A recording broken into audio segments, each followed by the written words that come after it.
Good day, everyone. I'd like to welcome you back to the Bloody Fork Homestead. I'm sitting in my rocker thinking about things. That is, the things that we keep and sometimes keep and we won't let go of. Why do we keep the things that we keep? Some people, they hang on to things for psychological reasons. We've all seen the shows on hoarding where people, they'll hang on to things that don't make any sense to us why they hang on to them. It could be trash, it could be having 50 cats in the house, or it could be having chickens in the house. We have chickens, but I certainly don't want them in the house. But things that people are addicted to in their surroundings. And they do it many times for psychological reasons. They think that the more they have of something, the more it's going to bring them comfort, and pretty soon they realize it's out of control. And then what do? And then the word that you often will hear from people who are in this condition is overwhelmed. I'm overwhelmed. I don't know what to do about it. And they need help. They need somebody to help them go through their crap and hang on to what's really important. And sometimes they need psychological help to understand why they hang on to things that they hang on to, and going through the process of letting go. But psychological reasons, we hang on to things.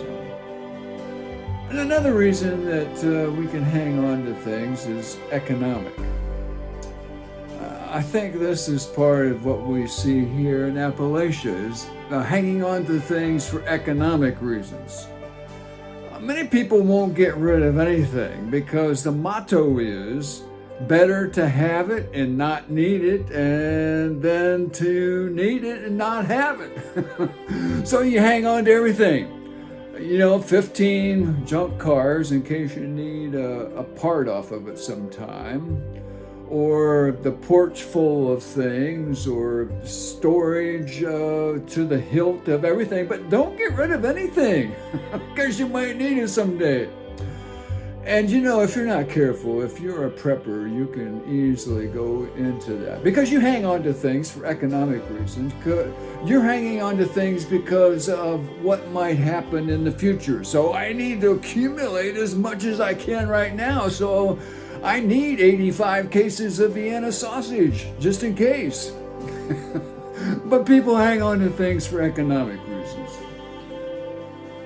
And then sometimes people hang on to things for sentimental reasons. You have those third place swimming ribbons that your kids won back in 1985. Or the 16 the soccer trophies that they earned throughout their times of playing soccer. But we hang on to everything. Or maybe it's the parents' sofa that you should have got rid of a long time ago because it doesn't smell the best, but it belonged to your parents. So what do?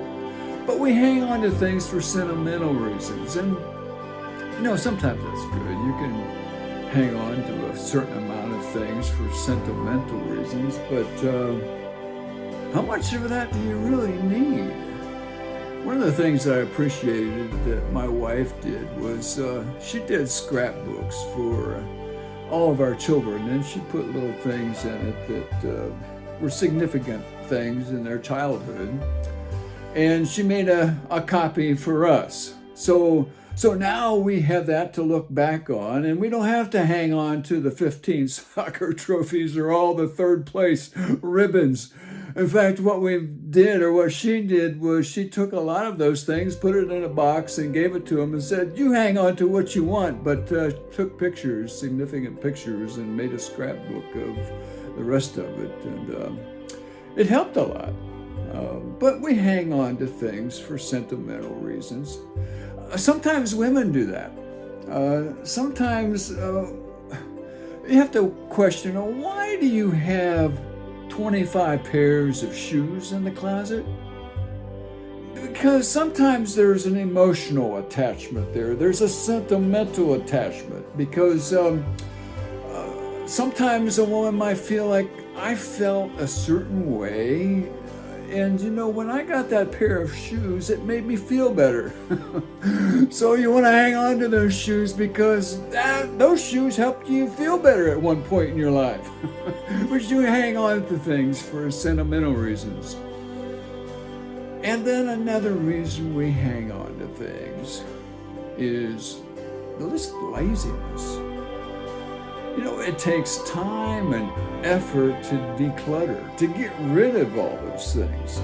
It takes some thinking through it. I mean, what is it that I really want to hang on to, and what can I get rid of? It takes time and effort to do those things.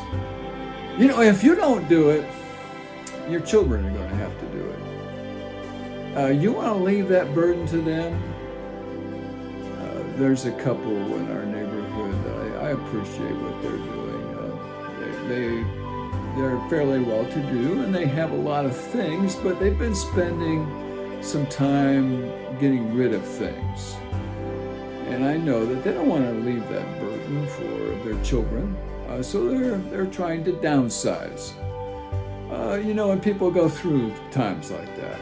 I mean, don't want to leave that burden to your children. And then I think the last reason that I can think of why we like to hang on to things is sometimes because it makes us feel significant. We think that if we have a lot of things, especially, the newest iPhone, the newest computer, the newest car, the newest place we live, the newest this or that somehow it makes us feel good about ourselves. We feel better about ourselves if we own a lot of things. No, I think there's a psychological problem there too, because if you define your life in terms of the things that you own, you got a problem. There's a problem there.